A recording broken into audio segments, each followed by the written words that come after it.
আহক আজি আঠখেলীয়া নামঘৰ যাওঁ। ৰাস্তাতে আলু পৰাঠাৰ ব্ৰেকফাষ্ট কৰি আমি পাই গলোহি গোলাঘাটৰ আঠখেলীয়া নামঘৰ।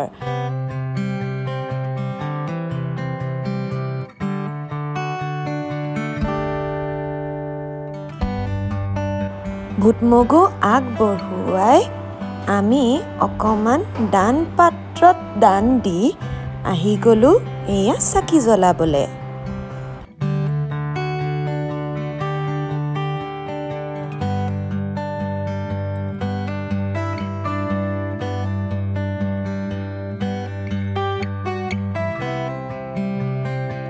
মই আৰু মা আগবাঢ়ি গৈ গোসাঁইৰ পৰা আশীৰ্বাদ ললো। নামঘৰৰ ভিতৰতে গজৰাজ এজনো আছিল। তাতে এবাটি চাহকাপ খাই প্ৰসাদ লৈ আমি নামঘৰৰ পৰা বিদায় ললো।